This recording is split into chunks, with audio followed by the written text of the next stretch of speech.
Hey writers, welcome back to my channel. We are digging deep and going beyond the basic hero's journey to look at the different kinds of heroes. So last week we looked at the classic hero, and this week we're looking at the every and the super. But first, roll the intro.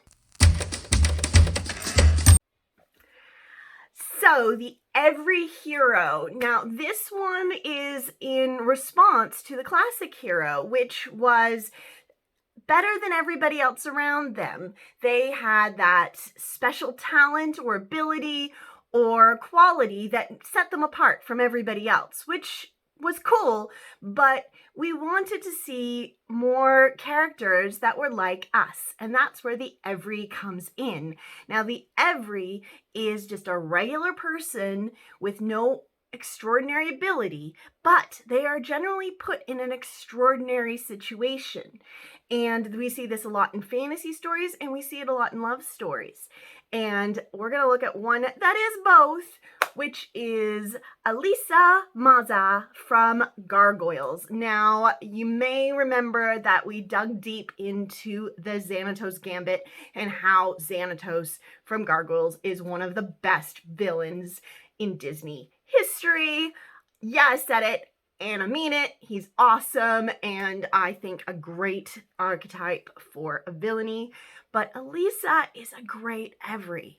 She is just a wonderful person who has no extraordinary ability at all, but is definitely put in an extraordinary situation. She's a cop in New York and in Manhattan, and she meets the Gargoyles. And the Gargoyles are supernatural creatures that come to life at night. Nice to know I have at least one human friend in this new world. I hope you have more, lots more. But whether you do or not, I'll always be your friend, Goliath.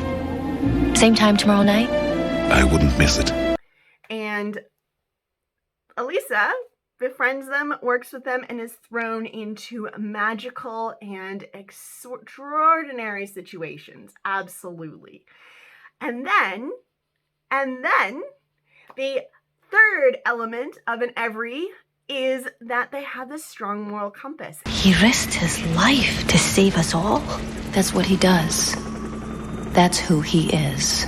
And Elisa definitely does. And many times she reminds Goliath that he's a protector and that he is a strong warrior and who he is, and keeps him from crossing a line that he would otherwise cross, especially when dealing with Demona, who broke his heart, and Xanatos, who betrayed him, because he has a very strong moral compass as well.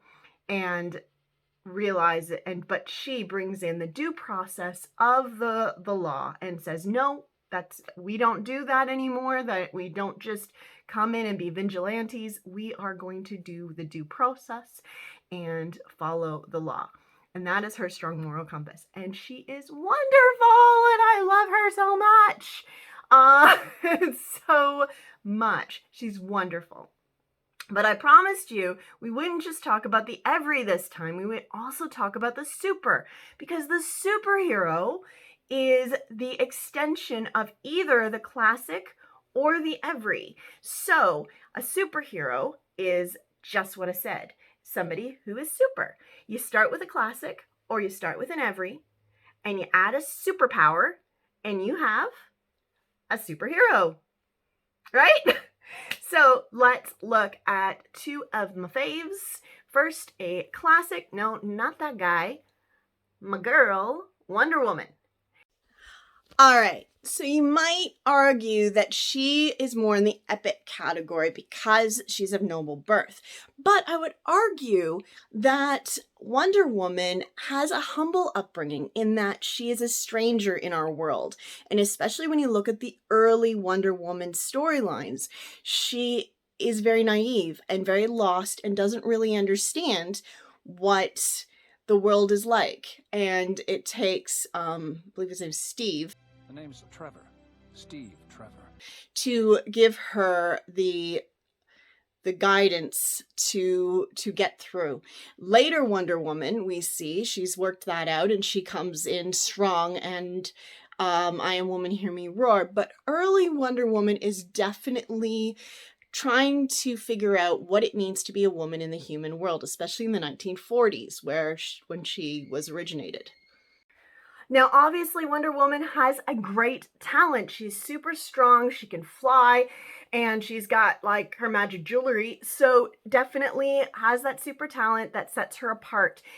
Even before she becomes a superhero, she has that talent, because when we see her among the Amazons, she has a talent all her own, and it is her care and her love of the human world that sets her apart from her Amazon colleagues. So Fools, don't you see? We're not your enemy. It's the men. They must be destroyed. even before she is set apart by her amazing strength, she's set apart in that way. So definitely separated from either the Amazons or the humans, depending on how you want to cut that one. Her greatness is foreshadowed in that she is the daughter of the queen, and everybody sort of imagines that she will become something better. And oftentimes we see her in backstory. So obviously her greatness is foreshadowed because we know how great she becomes. So when we see her history, we see that as well. So definitely greatness foreshadowed. She's on an emotional quest, very much, even more than her male counterparts, like Superman. She is definitely on a quest to reconcile her female upbringing with man's world, especially in the earlier comics, where those are very much at odds. But even today, in modern Wonder Woman, we see this idea that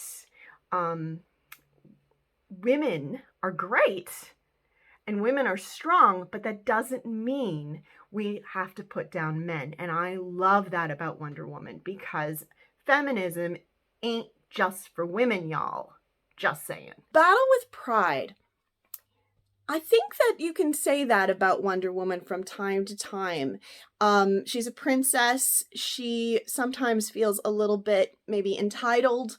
Definitely steps forward. Doesn't like being told about who she is and what she wants. Like, you're a princess from a society of immortal warriors. I'm a rich kid with issues. Lots of issues.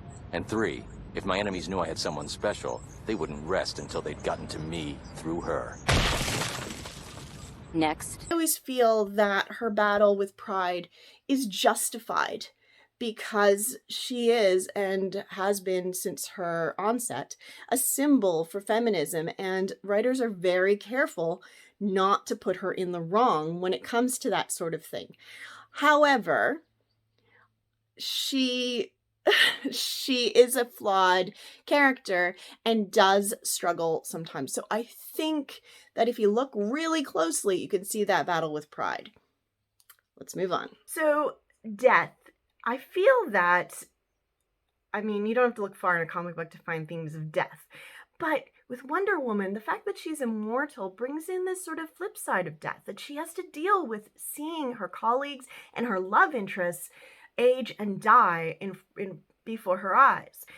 We know that we've got Steven, and then later Batman and a few others, that obviously it's not going to work out because she's immortal and they're mortal.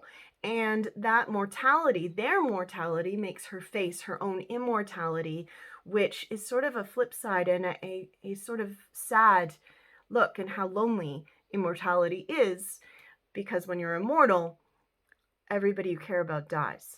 And so in that sense, less about betrayal and self-sacrifice, other than the fact that she has to sacrifice her love and her heart and her connection with other people, with especially men, because they're all going to die. So let's move on. Chosen from my every. There's a lot of these. You can look, especially in Marvel universe. So we're going to leave DC for a while and we're going to look at Marvel. And you got to get, like, the first one that comes to mind is my guy, Spider-Man. Yeah? So regular kid, nothing extraordinary about him except he can take a good picture. But I mean, everybody's got an iPhone these days. I mean, back when he was created, he had a camera and it was actually kind of important. But now he's got an iPhone and yeah, so not so fancy. Anyway, but he's not really extraordinary. And then he gets bit by a spider and suddenly he's thrown into an extraordinary world of criminals and super criminals, and a teenager now has to save New York City. As for the strong moral compass, definitely see that in Spider-Man. Obviously, he's fighting evil, and oftentimes at a great personal cost to himself. Now, he doesn't seem to have a problem with the fact that he's exploiting his connection with Spider-Man in that he is Spider-Man to take pictures of Spider-Man and get some money for his photos. But we'll let that one slide because he's pretty awesome and he's found a clever way to make money as a superhero, which, other than Batman, where do these people get their cash? I mean, I know Flash has been joked about doing endorsements, but seriously. You're probably wondering why I didn't choose Batman for either of these. And that is because, I gotta say, I'm not gonna call Batman a superhero. I know. But he's not a superhero, and I'll go on the record of this. Batman is an epic hero. Yeah, I've read the Odyssey.